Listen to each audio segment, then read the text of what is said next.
day a colleague asked me, why did I get my real estate license? And that brought us on the topic of my career story. She said, wow, I didn't know that about you. That's pretty interesting. Why don't you tell people that? And I never thought about it. It is just a part of my life that I didn't necessarily think related to real estate, but in theory, it relates to me, and we are in the business of people relationships. Hi, I'm Bianca. I'm a real estate agent in San Francisco Bay Area. Stick around if you would like to hear a little bit more about how I got started and what brought me here today. We're gonna have to go pretty far back to college. I went to school at San Diego State University. I have a degree in physical therapy.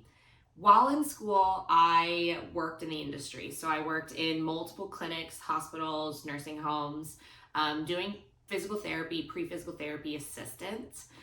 And I really loved the education. I did a little bit of athletic training internships. I worked in a low income clinic. So there was a good variety of the resources, what my options were as far as furthering my career in physical therapy. My junior year of college, I went to Europe studying abroad, did a 2-month study abroad, and we had our professors travel with us. It was a unique program that we didn't just stay in one area. We got to go to 5 different countries. I picked the trip because I liked the trip more than that what we were studying pertained to anything I was doing. I have a minor in international studies, and part of my minor was to do a research study.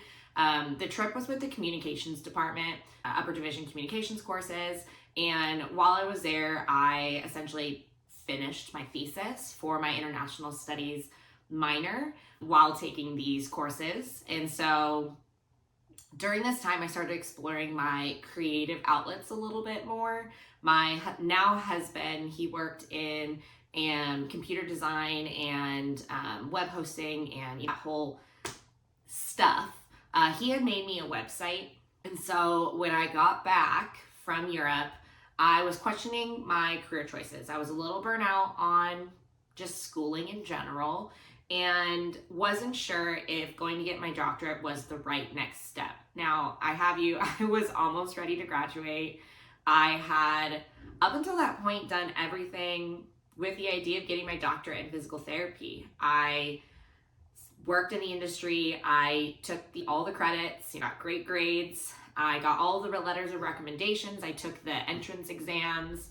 I went and met with, the heads of the departments at all the different schools that I was applying to a day. And really at the end of the day, the last thing I needed to do was pay for my application and press submit. However, something was holding me back, and that was that I wasn't sure if I wanted to do physical therapy for the rest of my life.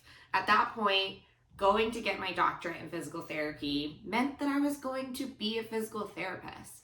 And having worked and assisted in the industry for 4 years I was in college, I really wasn't sure if that was what was going to make me happy or interested. And even more so, the programs I was applying to, about 2 weeks after graduating, I would have had to move and start a grad program, which was about a 3-year, highly intensive program, very minimal breaks.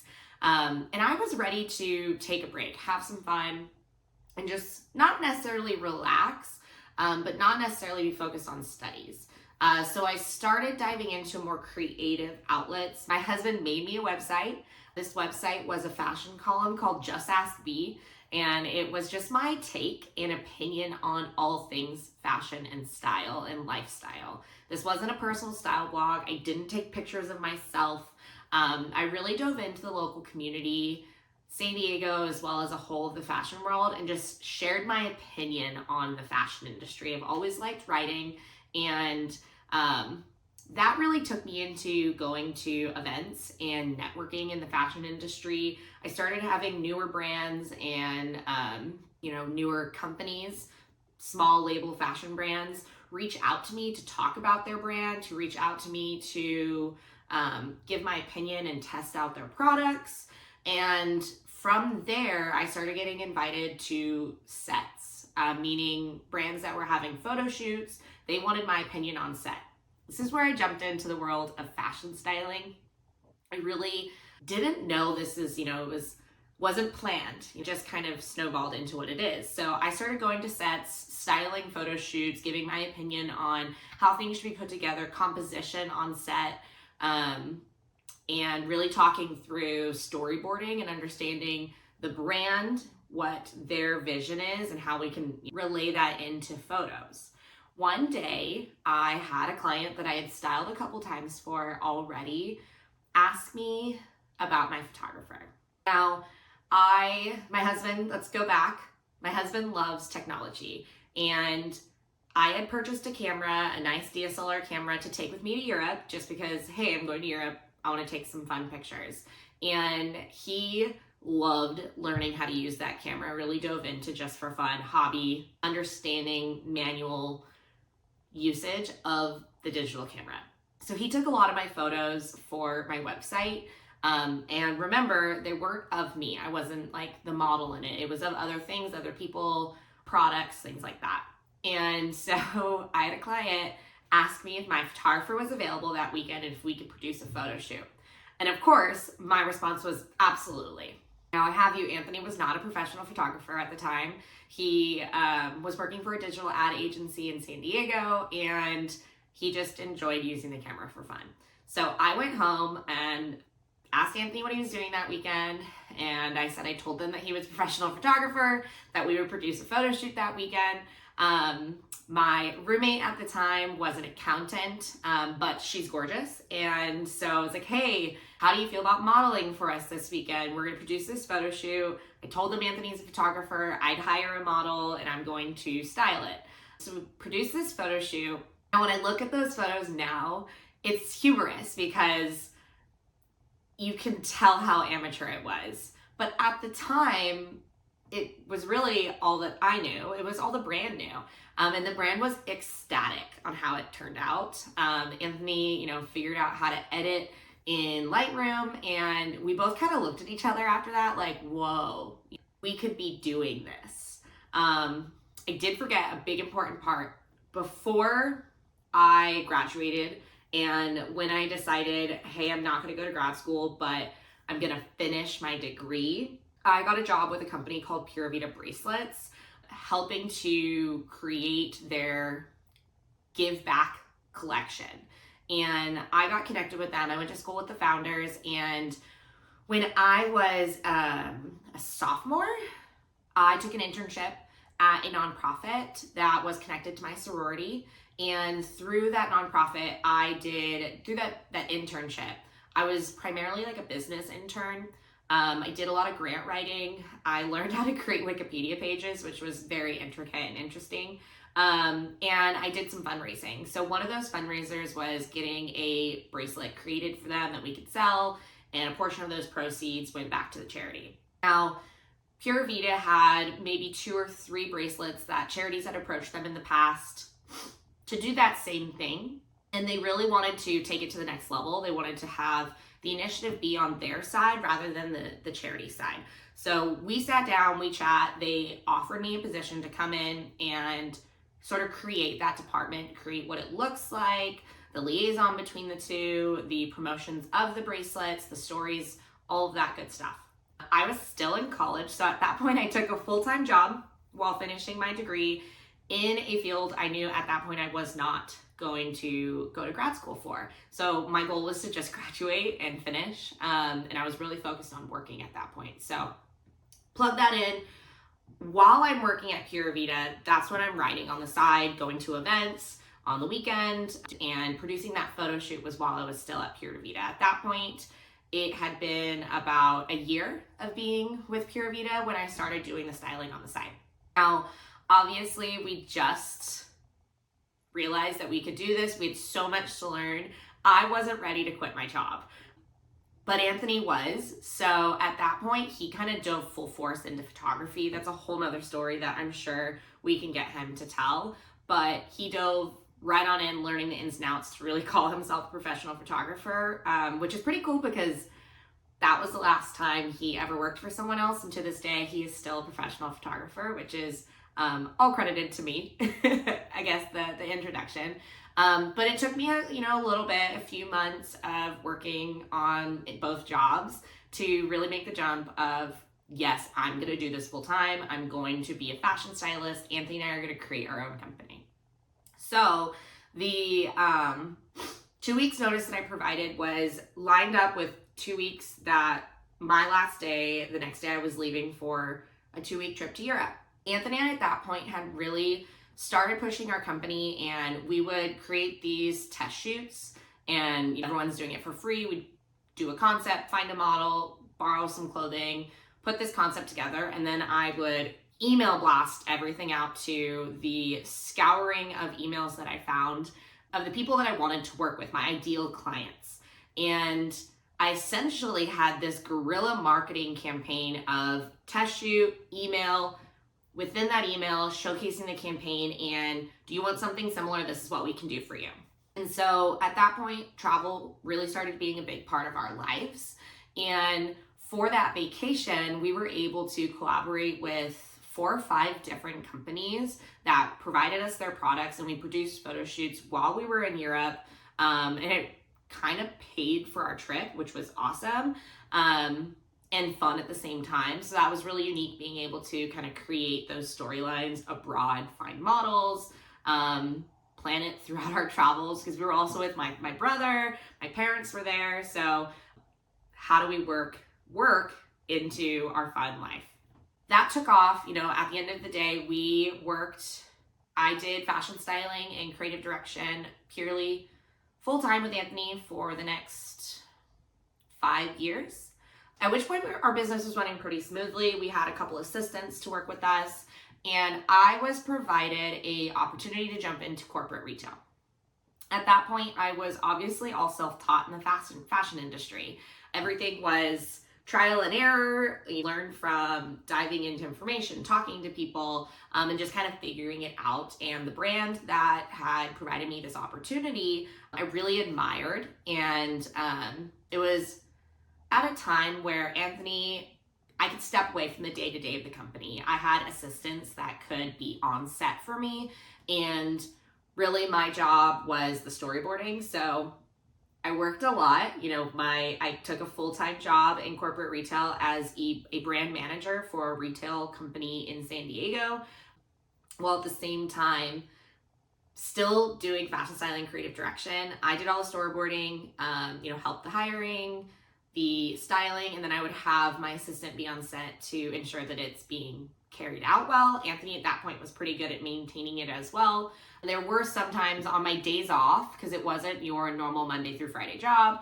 Sometimes I've had a Tuesday off, sometimes I've had a Friday off, sometimes it was Saturday. I would usually be on set for commercials. So it was a great busy time, but there was a lot of work going on at the same time. And from that job, if you have any familiarity with retail, if you excel in any manner of management within retail, there's a lot of promotional opportunity. And retail is also a job that there's a lot of movement in that sense. So with that role, I was quickly promoted to taking over running the whole store within San Diego, and getting opportunities in that regard. Within the company, it was a newer brand. So the idea was to liaison and create essentially our ideal customer. So we partnered with a lot of sports teams, athletes, dancers in the community to be able to have real life ambassadors. So that was on top of the normal day-to-day life of running a retail store. That was like a primary goal, is to be able to kind of filter that brand into the community, create more awareness, that type of situation. From that offer, this was a pop-up store, so there was always the idea that this store would eventually close. When that store was scheduled to close, I was offered a transfer opportunity. We had lived in San Diego for almost 10 years at that point. It was wild to think about even considering moving, but it was moving to Northern California, running one of their flagship stores. And after chatting with Anthony, he said I should take the job. Our families lived in Northern California. Photography was really established, but that doesn't mean he couldn't have created. It's a job that you can take anywhere. The creation of, rebuilding his clientele in Northern California, not just Southern California, that's a difficult process in and of itself. So we moved. It was about a week and a half from accepting the job offer to moving back to Northern California. And because it was so fast, my parents live in Monterey. The job was in Santana Row in San Jose, and we weren't sure where exactly we wanted to live. Anthony was going to be kind of dual living San Diego and Northern California for a while I was getting started in my business. Just he had so many clients lined up. It was hard for him to he went to San Diego probably 3 of the 4 weeks a month for at least 6 to 9 months after we moved.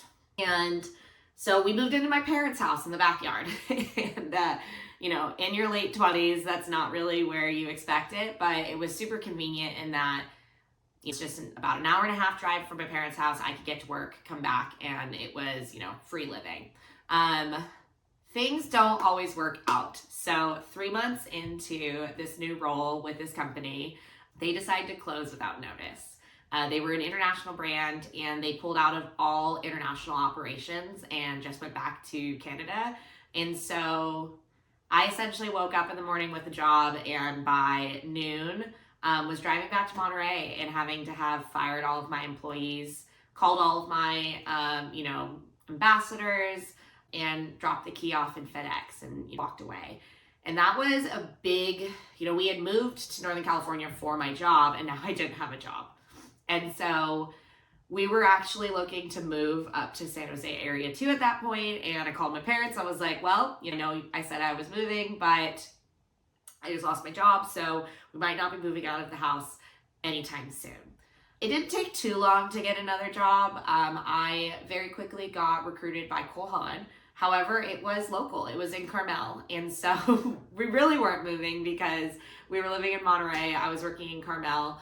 All was good. Again, retail, you get promoted pretty quickly. I was promoted to one of our larger outlet stores, high inventory outlet stores, from the small retail store that I was running in Carmel by the Sea. And so I started commuting again to Milpitas. There was a period of time that I was running both stores as well. Carry on another couple of years. I started working in their new store opening operations. So I was assisting operations in opening stores on the West Coast. So any new retail store, whether that was a full price store or a outlet, taking on helping to hire new managers and teams, training those teams and those managers, working with the corporate facilities and understanding the process of how we're going to open those stores, how much inventory we need, what type of inventory, all of that stuff that goes into opening a store, to actually being on site and carrying out the open, from the trainings to setting up the store, getting the delivery of the thousands of units that would show up in the middle of the night. And so all that would entail essentially opening a new store. And during that time, I was also working directly with our district manager in assisting in responsibilities across her district and all the stores that she did carry out. And then I got promoted to our San Francisco location. And so at that point, we decided to move and leave Monterey. I did not want to commute from Monterey to San Francisco. The commute to San Jose was bad enough. And Anthony's job at that point, he primarily worked in San Francisco full time, sleeping on friends' couches, commuting like I did, for a weekend for a job, going back to Monterey, grabbing a room. It depended on the shoot and how long it took. So at that point, we decided to move to San Francisco, and I started running the flagship location in Union Square. At the same time, my district manager was going to be going on maternity leave. So I took over in running the district and as an area manager for the location. Speed up a few months and the world shuts down. COVID hits. At that point, I had gotten my real estate license, and I got my real estate license purely for personal investment. My husband really dove into learning stocks and such, and with our investing goals and understanding where we wanted to be in life, my dad and my brother are both real estate agents in different avenues. My dad does property management, buys and sells his own homes. My younger brother works in the investment side of things, and he's a broker for some investors out in Southern California. They'd always told me that I should be getting my real estate license, and I just didn't listen to him. I was so dove into the fashion world. I really didn't think I was going to step away at all. But when the world shut down, I just got my license. I was like, you know what? This is a really good time to learn. I didn't have anything else to do. A few months into COVID, very quickly we were all furloughed. Essentially the whole company was furloughed. So I had a lot of time on my hands to dive into the education, understanding the real estate world. Unfortunately, when I got my license, I wasn't necessarily active right away in the community. So it was very difficult in that first year to get clients virtually because everything was showing virtually. And I had just started and had really no expectations to work with clients. Like that wasn't my original goal. I did come back from furlough, work a little bit in the industry, and then my company wanted to move me again. And at that point, I just realized that we didn't want to leave San Francisco. I had an opportunity to jump into a new career, which was scary, but I was ready to be a business owner again. I'd worked in the corporate world already for quite a few years and learned a lot. At the end of the day, I worked in the fashion industry, but really I ran businesses. And everything it entailed to run those businesses, operations, people management, inventory, financially. And I learned a lot and I was ready to dive back into being self-employed, which takes me into being a real estate agent. I originally signed on with Keller Williams, loved the team I worked with. And I'm with Coldwell Banker a few years later. And I'm excited about where real estate is going. I happened to jump into real estate in one of the most trying periods of the real estate world since 2008, 2009 that we're seeing now. And, it's been really interesting. I've learned a lot. I've helped a lot of people along the way. And my goal is to really bring those skill sets that I learned in my other businesses, like education, bring it into my real estate world. I'm still figuring out exactly how all of the knowledge I have can help my clients, but that's really my ultimate goal, is to understand how I can blend my experiences into making this an easier process and a stress-free process for both sellers and buyers.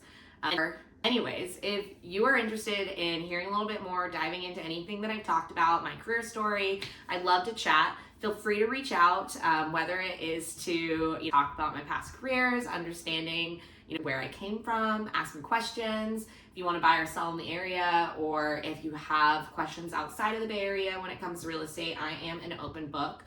So don't hesitate to reach out. You can reach me on Instagram or give me a call. But if you like this, don't forget to thumbs up and subscribe. And thank you. I appreciate you.